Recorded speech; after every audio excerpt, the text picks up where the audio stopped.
Overtake GG is back with another episode of Nitro Nights. My name is Renee, and today we're actually discussing something that is quite a phenomenon right now in our virtual racing space. For that, I got guests in the studio and people on the line later on the screen for you. And if you wonder what phenomenon are we talking about, it's actually F1 Manager. You might ask yourself, why is that even a phenomenon? It's a game, that's it.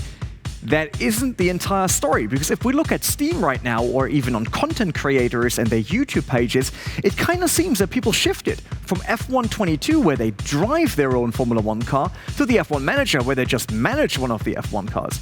And that's a bit weird, right? People don't want to drive anymore. People watch other people manage cars instead of driving. We want to figure out why that is really cool and why it's actually interesting to watch. Check it out.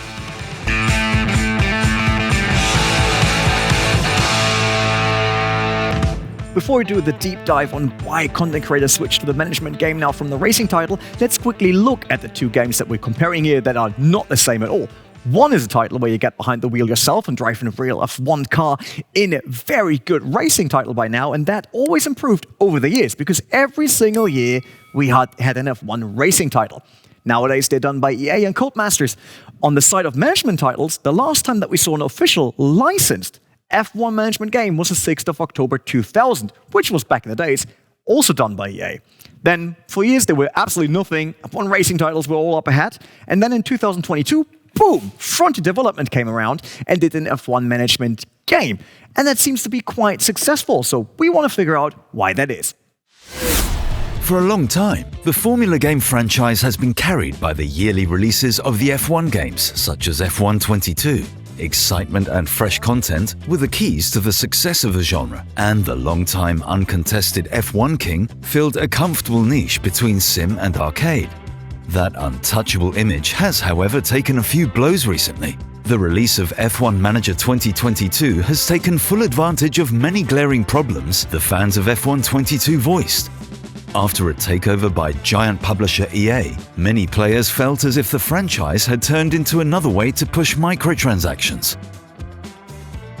And in the midst of these problems, F1 Manager 2022 has come at the right time, channeling the unhappy fanbase into a bunch of enthusiasts for the behind-the-scenes action of F1. Even though some things are still rough around the edges, F1 Manager has shown that the right timing is key when it comes to releases. And it's the first big competitor to the F1 game dynasty to emerge in a long time. It even went so far as going head-to-head with F1 22 in Steam numbers, and even doubling them in release week. Truly exceptional for a game that's going up against a behemoth such as F1 22. Only time will tell if F1 Manager 2022 will keep the current trend, but it'll definitely be interesting to watch. So now we heard they kind of hit the right timing with F1 Manager, but that can't be everything, right? And to really go into detail and figure out why do people like it, we first talk to Jarno Opmeer, obviously a legend from F1 esports and motorsport in general with his past. Jarno, hope you're right. Yeah, I'm good, man. Thanks for having me on. Great for finding the time for us. Yeah. F1 Manager has been fun, so... So obviously you're still doing F1 esports with Mercedes-AMG Petronas Esports, which is quite a long team name, but I nailed it right there. But if I look at your current YouTube videos, all your latest videos were F1 Manager. So you kind of like the game, right? Yeah, it's very addicting. Sometimes I play a few hours in a row. So yeah, it's a challenge. It's hard. It's complicated, and that makes it very addicting, I think so. So for you to switch on your YouTube channel from basically solely doing F1 2020 content or like racing content to a management game, it was just based on you really liking the game and you wanted to share it with your audience? Yes and no. For quite a few weeks, I wasn't able to make F1 22 content for F1 esports reasons. So yeah, I kind of had to change away and play F1 Manager. So... Interesting. So if we now look at it, obviously I saw your streams before and your videos where you do like F1 racing, which makes sense with being F1 esports pro. Why do you think that the audience likes watching a management game, which is so totally different to actually watching your race? I don't know. I think a lot of people still prefer the F1 22 content, but the diehard fans really want to see F1 Manager as well.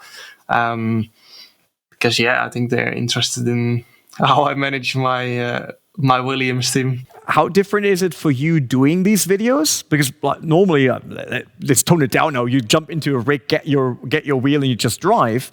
But with F1 Manager, I assume there's maybe a bit more planning needed for the content. I don't think so. I mean, I just live stream them on Twitch, and then I make highlights out of it on YouTube. So no reruns of anything. If I fail, then I fail hard. So yeah, if anything, it's preparation-wise, it's a little bit easier. So okay. Do you also show then like your time spent in the menu with research and development, or do people care mostly about the actual in-game scenes, which in F1 Manager, let's be honest here, look really good, right? The immersion is really good on that one.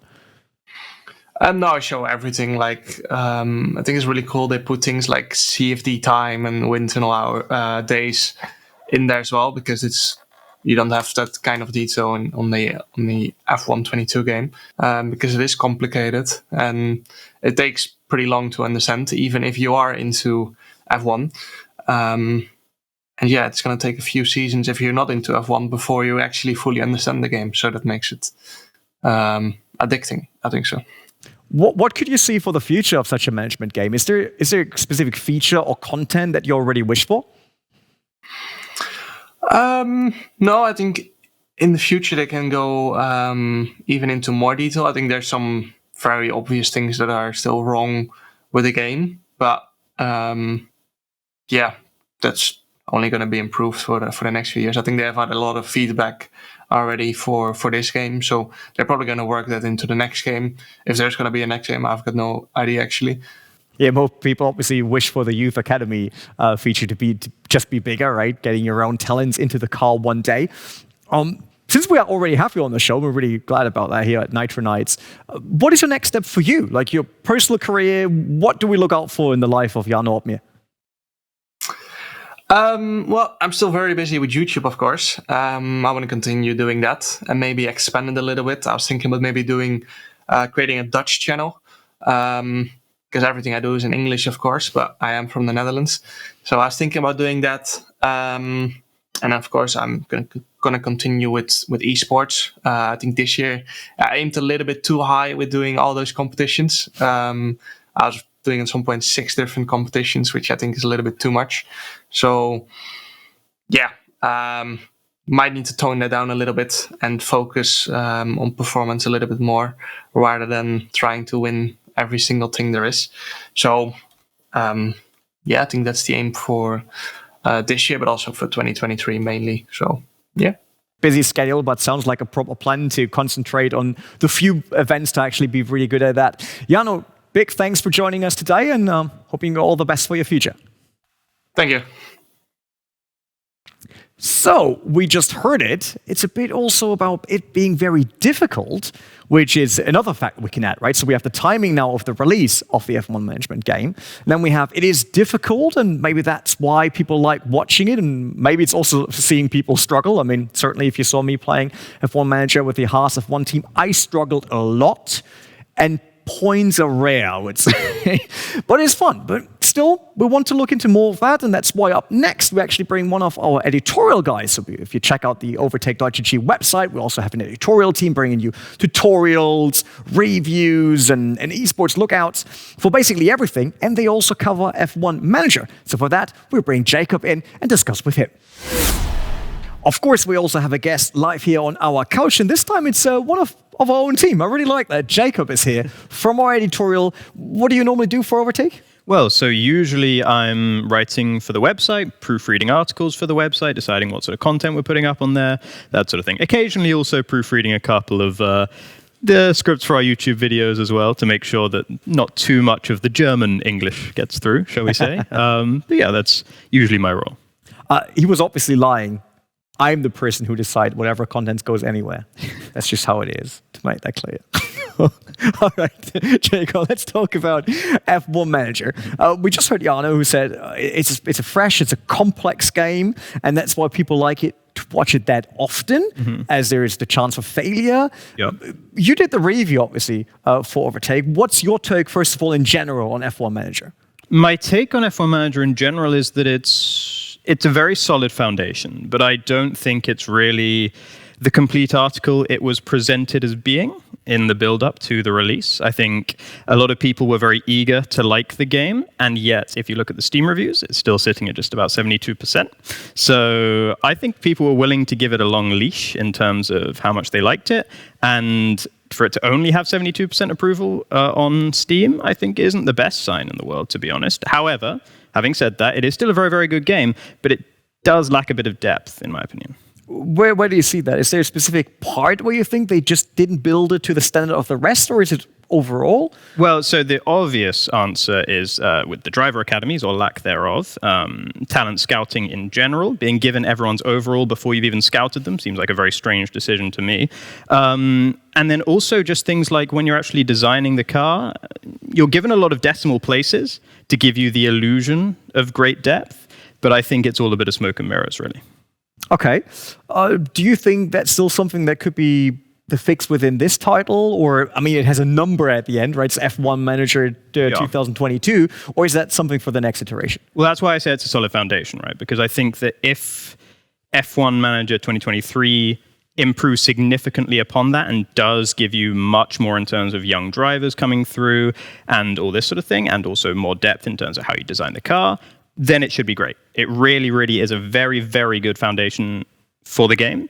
But in that sense, it's not actually going much above and beyond what we got out of Motorsport Manager, which, of course, not having the official licensing has a bit less of the polish and the sheen. But in terms of just the depth, it's pretty similar, I would say, at the moment.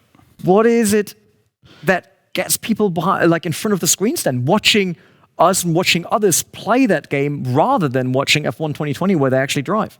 Well, personally, I think a huge part of that is actually the Drive to Survive effect, because, you know, when you think about what people like about something like Drive to Survive, it's not so much about the driving, the intricacies of how people are driving. You know, it's seeing these behind-the-scenes moments, and that's what F1 Manager presents itself as being. And so I think that's what people are really, really interested in seeing. And I think it should actually go deeper into that, have more events, for instance, between race weekends where a driver gets upset and, you know, you need to resolve it. This sort of thing, it does exist a bit, but it's nowhere near as much as I think it could be. I have to say that's one thing that triggers me about the game in general. For example, I'm doing Haas this season because I want to go for a proper challenge. Mm-hmm. And Mick Schumacher is unhappy currently due to his performance. And it has a moral status, but I can't talk to it. It's not like Football Manager where I can have a real interaction with my player there. And I always thought that will be in the game because it's way less personalities that you have to create and how they react compared to a game like the Football Manager by Sega, where you have like millions of players and different traits and stuff like that. Let's go into the race then. So we see that from the outside instead of seeing it from a cockpit perspective. And obviously there's a lot to do during the race, but not as much as doing a real race in the F1 racing titles, right? So do you think it's the impact that you have as a manager there in the overall, but also on the other side, that you don't have an impact on the actual race performance? Is it that mix that keeps people entertained? I think in part, yes. I think there's a natural desire that people like to watch simulations. They like to see simulations playing out. And that is something that F1 Manager offers in large part, in much more depth than something like the F1 games do.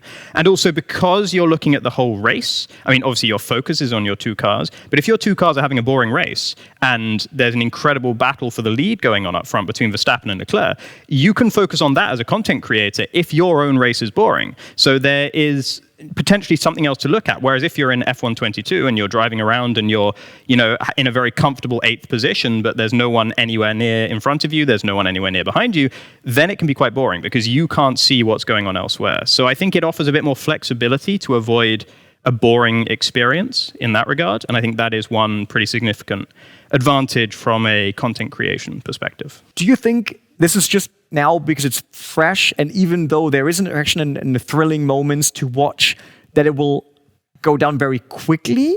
Or is there a chance to actually create something like a streamable or YouTube game, right? Because if I think about management title, let's be real here, I'm not thinking about a title that I would actually stream or put on YouTube normally. Yep. But it seems to work with F1 Manager, but for how long? Yeah, that's the thing. For how long? Because I think a lot of it is riding the initial hype. There are a couple of issues, very obvious issues with the game as a streaming or even video creation experience, because all of the screen is used at different parts. So there's nowhere, for instance, that you can put your little webcam. If you're a streamer, you usually would put it in one corner, but you can't put it in any of the corners because there's useful information all over the screen. So no matter where you put the webcam, it's always blocking something. So that's one very kind of obvious, I guess, aspect of it that is difficult from a content creation perspective.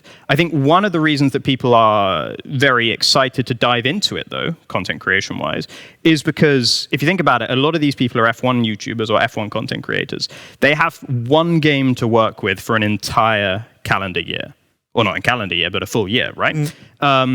And when something like F1 Manager 2022 comes along, it's very different. It allows you to diversify, just not only in terms of your content, but in terms of your enjoyment and what you're doing, because it's so easy to get burned out if you're playing one game the whole time. So I think that's part of the reason as well that a lot of people have been diving into it as strongly as they have. As you mentioned with Jarno Opmeer, he's really just been putting out content on it and not on F1 22 recently.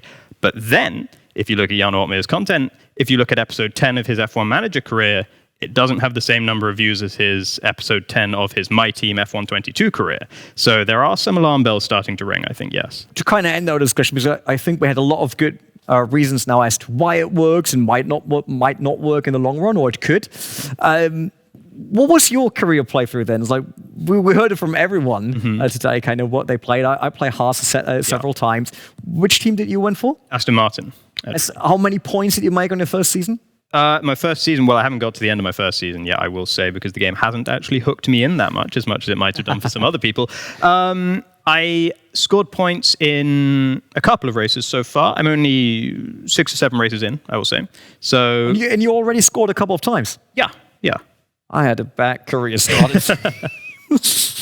Well, maybe starting with Haas is a little bit more. I now realized how much it hurts when your driver decides to crash a car several times on the week. Thanks, Jacob, for joining us today. And now get behind, get some articles on Overtake RGG. Absolutely. Right back to work. Thank you very much. All right, let's continue with Nitro Nights. Now we know Jarno's opinion about it and heard from our editorial what they think, why F1 Manager is so successful and actually quite thrilling to watch. But let's talk to another YouTuber, someone that we know on this channel already, Amos Laurito. Nice to have you in the show again. And I can see you're still celebrating that win of the Dream Team series there. You all right? Yes, absolutely. Ciao, ciao. Hello, guys. So Amos, tell me bit about your reasoning then, because we heard it from Jarno also. Why did you decide to show an F1 management game on your channel rather than doing a typical racing content where you are behind the wheel? Yeah, it's a fresh game. I love the management. So I was really about 16 years old, 10 years ago, and playing the F1, the old F1 manager. Now this is all new, brand new. All the license, you stay behind the scenes. So it's something fresh that I think that they really needed to do it. So it's amazing like this. Were you surprised to see content creators normally do F1 racing content, switching to the management game and actually the audience really liking it? Did you expect the management game to be so hot on YouTube? So as you saw, I also make some video for Formula One. I won the Dream Team Series by Overtake. So it's something that I'm still doing. But I was completely surprised about the F1 Manager. I didn't expect so many viewers, so many people that are watching the first episode, and then they want to understand if I do the perfect strategy or not, or something else. No. Do you think it has something to do with that you have more impact as a manager on the entire storyline and the drama than you have as just a driver? Although, let's be honest, like you will never have more impact on the track than driving yourself, but it's a bigger story, isn't it? Yeah, absolutely. Because there are a lot of things to manager, not to put in your table. So it's not driving. I mean, when you buy a Formula One game, the main game, you just drive, which is amazing. No, is the most important thing. But from once, stay behind the scene is something magic. Something that you really need to try, and I think also is amazing to see and to understand how the Formula One works, the motorsport works behind the scenes, which is the most important key. Do you think it would still be successful and enjoyable for you and others to play if you could do both? I'm sure that they will do really their best, and I am still waiting for some updates to have something really something that maybe the game is new. It needs to be fixed, but I think that you can stay in Formula One 2022 and meanwhile playing Formula One Manager. I know also that Formula One Manager takes so much time, so you need to understand and divide the two options. Maybe one day this, one day another, but clearly you can stay in both. When we're looking at the future of a management game, and we know with football management there is a huge title there, a big franchise by now, and we now have the return in F1 Manager, right? Because the last time was 2000 when a title came out. What do you wish for in terms of feature or contents for an upcoming next title or this title? Well, I'm looking for putting some maybe Formula 2 car, because there are the Formula 2 drivers. There are also the Formula 3 drivers. But starting from the low categories can be really good and a successful thing if you want to understand more what's next. Not just Formula 1.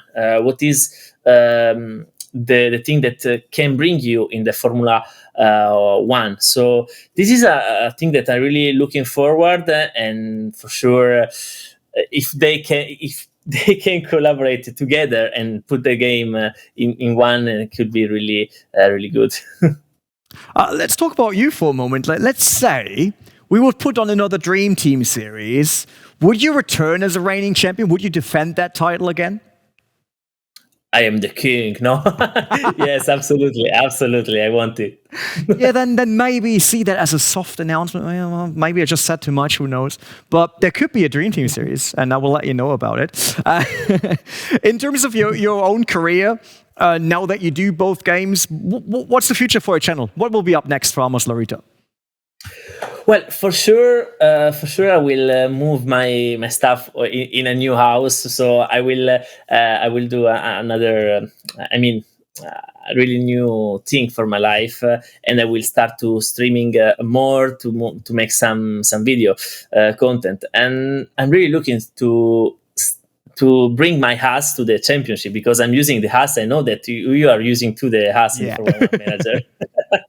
So I wanna. Win the championship. I want to be the next Günther Steiner, no? He's the best guy in F1. Finally, someone that agrees. He's amazing. Yes. He's just great. All right, Amos, thanks for taking the time, and then hopefully see you in the next upcoming Dream Team series. Yeah, it was a pleasure. Ciao. Bye. All right, we heard it there. So on one side, quite interesting from Amos, right, that he said, oh, he would like to merge it, because I'm still questioning myself. Would it be as cool if I could still have full control of one car? Isn't the drama in F1 Manager also about being not in control of the cars on the tracks?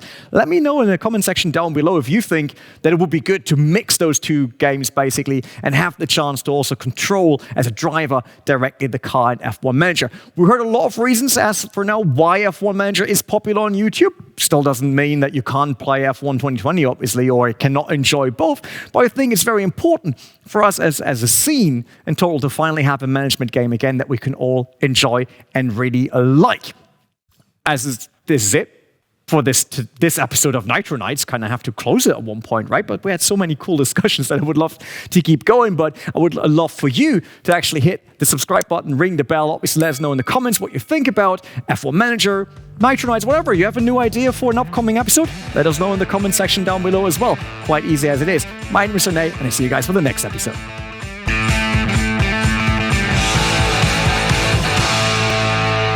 Of course, there's more Overtake content for you to check out. Why not actually watch the previous episode of Nitro Nights or find out how to do the perfect setup in F1 Manager 2022 in just under 5 minutes.